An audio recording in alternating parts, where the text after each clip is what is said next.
Hi everyone, it's Henry here, and welcome to another Technique Toolbox video where we're going to delve into a couple of things in a bit more detail and look at simple ways that we can achieve common effects or styles that you may come across when you want to paint up your gaming armies. Now for this, it's kind of a frosty, icy feel to it.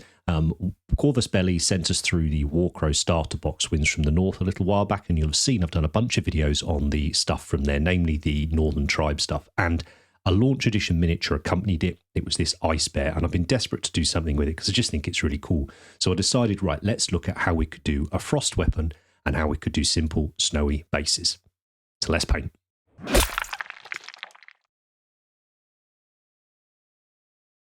So first up are frost weapons or frost blades. Now, you come across these very often when we look at any sort of fantasy, artwork or games or video games, things like that. And I looked at a ton of different sort of reference material, namely paintings, obviously, rather than real life frost weapons. But the sort of overall theme or the recurring theme that there seemed to be with them was that you had this sort of glassy appearance, and to achieve that, what you were getting was different layers of blues and whites and turquoises and things. But the point was that you could see these different layers of the stuff. So I thought, right, how do I achieve that on what is ostensibly a flat finished blade?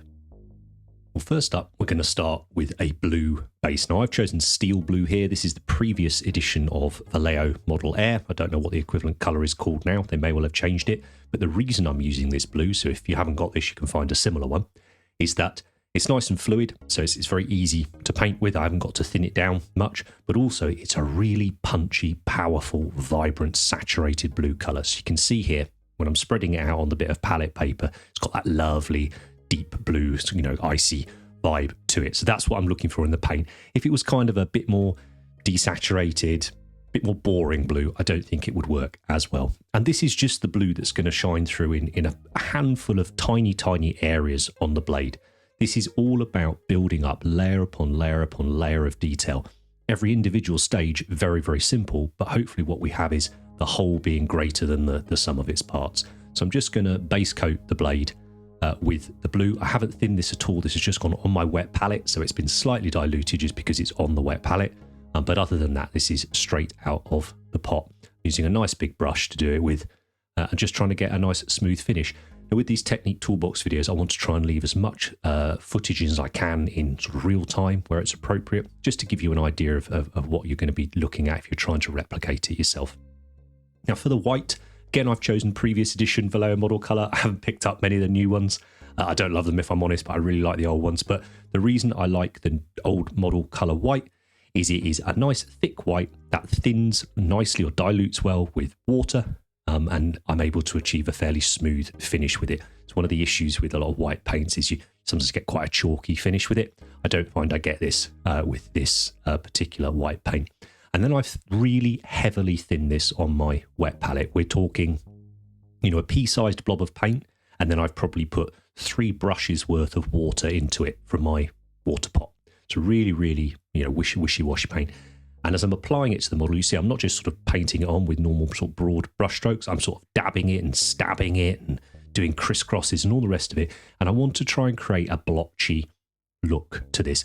But I don't want it to be sort of circular blotches, if that makes sense, or not too many of them. What I'm trying to do here is create the idea of all those different edges of the ice, where it's changed, where it's frozen and changed direction, and start to try and create those different multifaceted surfaces, I guess is what I'm trying to get at here with it. So I want to leave in some areas the pure dark blue that we've got on there, and then I want to in other areas build up to almost pure white. We're going to take our time to achieve that. So I want to make sure that the recesses on here, like the details, are nice and white too, because that'll just make them a bit punchy, a bit stand out a bit more when we apply the next stages. And for all of this, I'm just using the same white. Now, I think you probably could use a white ink to achieve something similar, or indeed you could use a white oil paint to achieve something similar if you wanted to. I'm choosing this white acrylic because it's really easy to work with. I use it on every single model I paint, probably, this paint, even if it's just to do the eyeballs and things like that, or mix in for the odd little highlight. And the other reason I like it is because it has that matte finish to it. the paint that I paint over the top of it, or satin finish, sort of satin matte finish, any paint I put over the top of it will adhere really nicely. One of the things I have with inks, as awesome as they are, is they do have a very glossy finish, and often paint doesn't stick to them quite so well. So a paint I'm very familiar with using is this white. That's why I've chosen to use it for this purpose. So once that's dried, and again, that was sort of real time. I've sped this up, this stage of it, but I'm not putting a hairdryer in, I'm not doing anything like that because we are using such diluted paint and in thin layers, it's drying nice and quickly. And that's worth saying as well. I am not slopping it all over the blade. I don't really want it pooling in any areas.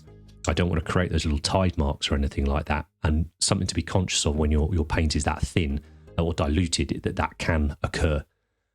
But the reason for that is, other than creating lots and lots of translucent or see-through layers with the white, it means I'm not really building up any physical texture on the miniature itself.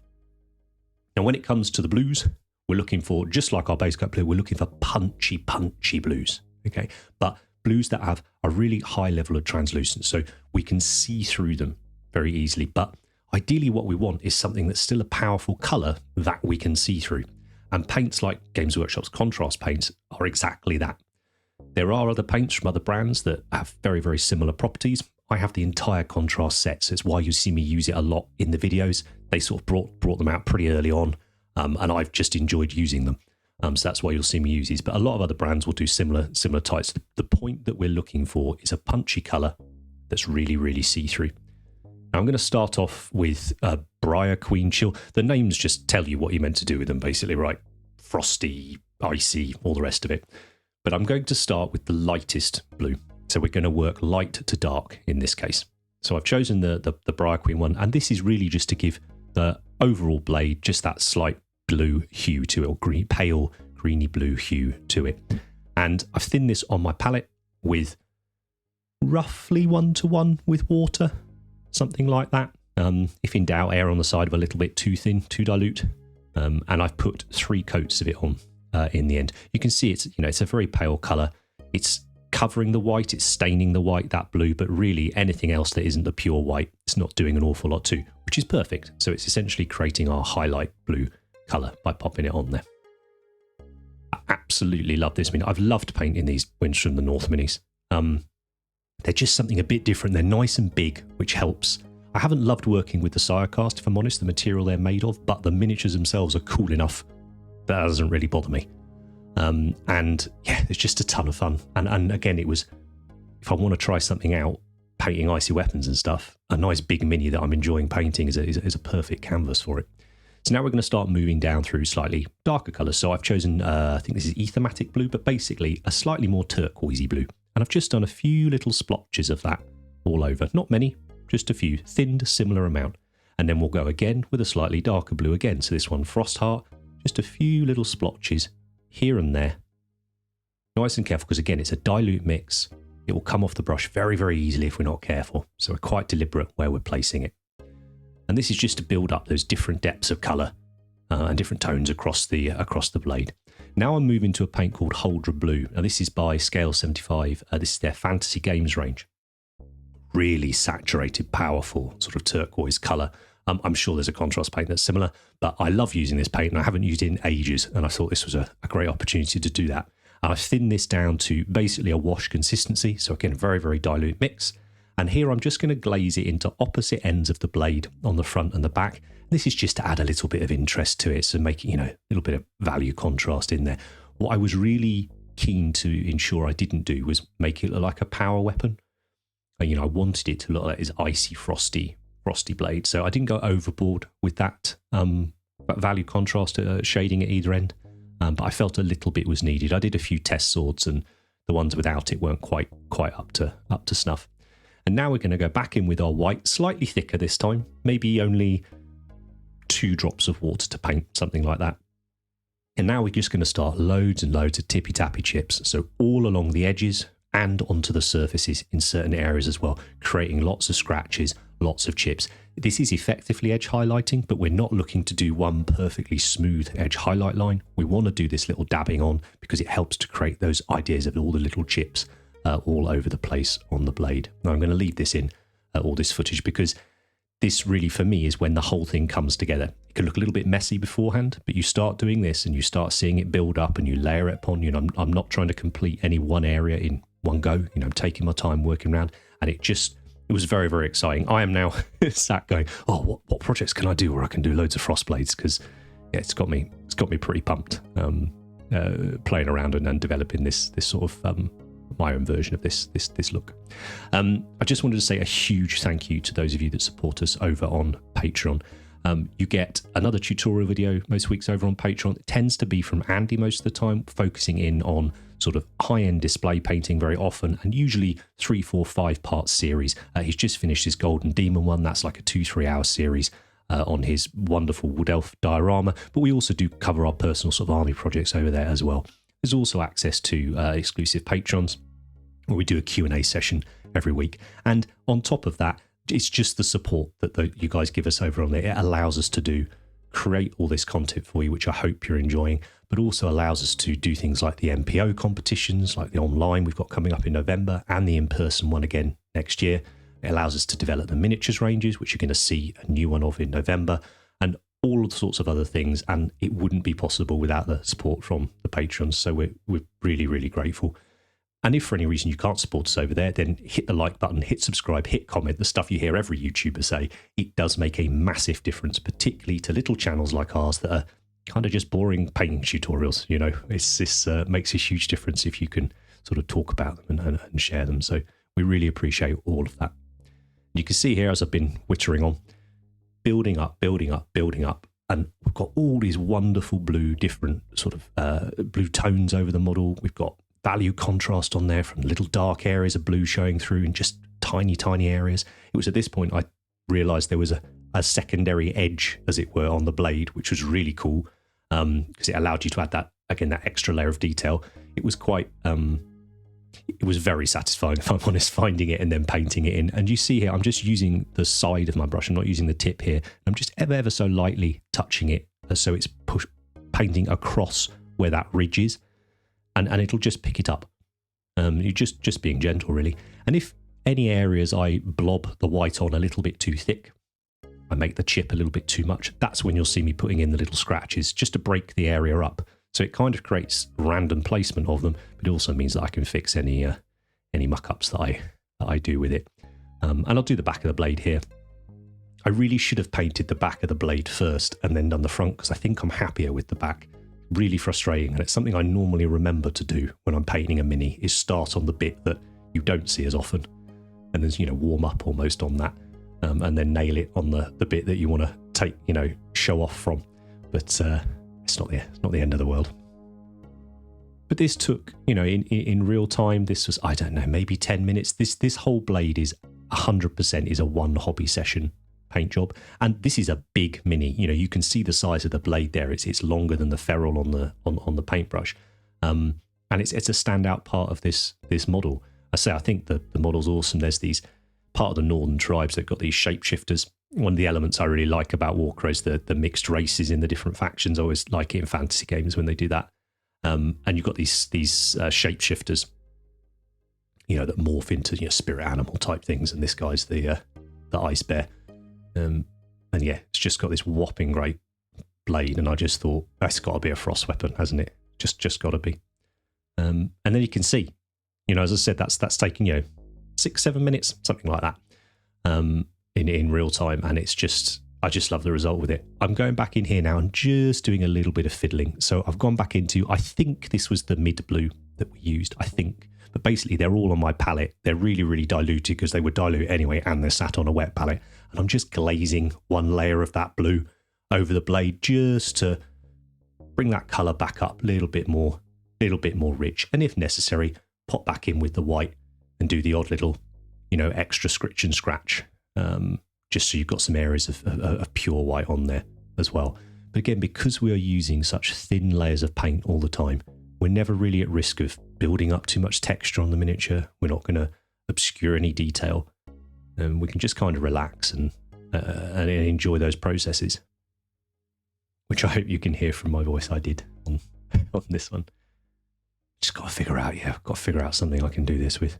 I was thinking sort of chaos things from the Northern Wastes, like these guys, Northern Tribe. They're not chaos in Warcrow, you know, they're not chaotic, but they're, yeah, just super cool. But anyway, that's probably for another video. Let's move on to the basing. So I picked up a ton of different basing, snow basing materials. This is just a small selection of the ones that I quite enjoyed using. For me, if I'm just doing a little dusting of snow, like I did on the Warcrow Orc, that I'll stick a picture up of now, hopefully, if I remember, I still really like the Games Workshop Valhalla Blizzard stuff. It's ever so simple to apply. To be honest, they're all really simple to apply. But I just kind of like it, that sort of slightly powdery look it's got to it. But I wanted to create a much heavier sort of snowfall base. And in the end, I used a series of products from AK here, from their snow and ice various sort of, it's got snow and ice in the name. Those are the ones that I'm using for it. I did find that when it came to the normal sort of base snow texture, nearly all the different ranges of stuff I bought, everything from sort of, you know, just craft store snow to your Valleos, your AKs, your Games Workshops, they were all much of a muchness really for this one. It was really the additional products that actually started to differentiate themselves and create different sort of effects. But I say in the end, I really like the sort of 3 that I've used from AK for this one. So I prepared a handful of bases to use as testers. And I feel that if you're going to do snow bases, it may seem laborious, but I think you need to make the base in full first. And I've just used 3 really different ideas here. I'm using a lot of the different ground base materials that I'll link down into description. Reality and Scale, really love using their products. And the common one you'll see me use, the AK or the MiG or the Vallejo sort of ground texture as well. But one thing I found when I was doing the various testers, not these ones, but before, was that I found you got a better snow effect if you had a nice dark base underneath it. And I know you might be like, oh, that doesn't really make sense. But in my mind, I was kind of justifying it with like, even if the surface was fairly light normally, if the snow has got on there and it started to melt, it's going to saturate the ground, which is naturally going to make it darker anyway. But I definitely think having that darker stuff show through gives you a bigger sort of impact on it. Now I'm using, as I say, the AK snow terrain stuff here. You can thin it down with water. So all I'm doing is blobbing it on where I want it. And again, I just try to have a bunch of reference photos up on my computer of different, snowy scenes, from real life. I'm just trying to think about how does the snow form when it melts? Where does it start to melt from? Where does it tend to build up or stay? And I think that can be really useful because if you're just trying to do it from memory, I think it can sometimes end up looking a bit odd.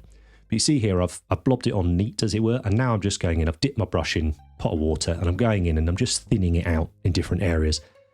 And what this is going to do is create, sort of melted snow melt, around the edges where it's going to go. So repeat the process here, but I just thought it was worth showing a couple of times because it was something that I was a bit nervous about doing initially because you're just splodging white stuff all over your bases. But I really think if you're going to do it, you lean in and you commit and you do it and you end up with a much nicer result. I've got half a dozen kind of, half committed ones I've done, which just don't look right.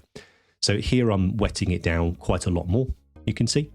But again, just going to start building it up in layers. So I've done the initial blobbing on, then I've wet it down to melt it around. And then I'm going to go back in and build up some of that snow texture, underneath the rocks, areas where it's going to melt last, as it were. Now, this on its own, it looks decent. It does. It looks a tiny bit like icing, I think. But once you start adding things to it, it's nice. It's definitely got a much finer texture than, say, the Valhalla Blizzard. So that's why I really like the Valhalla Blizzard when it's just that sort of frosty dusting across the ground. But for me, for heavier snowfall, this was definitely the way. Now, it also acts as an adhesive, this ground texture stuff. So whilst it was still wet, I'm going to use the micro balloons here and just start sprinkling them all over the model. And what this gives you is a very, very fine, powdery snow finish. If you do it at this stage, then you don't need to use glue to put it on later. And it holds it on absolutely fine. I say I did a bunch of these as testers over the last week. They're plenty robust for doing gaming with, 100%. And all I'm doing there is just tapping it off. I would say try and be neat and tidy when you're doing this. I think you need to make sure you keep your brushes clean. You need to keep your work area clean because any contamination going into that snow stuff, I think it's going to start ruining it. And my absolute favourite little product are these ice sparkles. Now, they're a bit fabulous. It does end up looking quite glittery and sparkly, but it's that brilliant, fresh snowfall, snow's melted, it's refrozen, it's now you've got ice, and it just gives it this wonderful sort of, sparkle, I guess, clues in the name, right?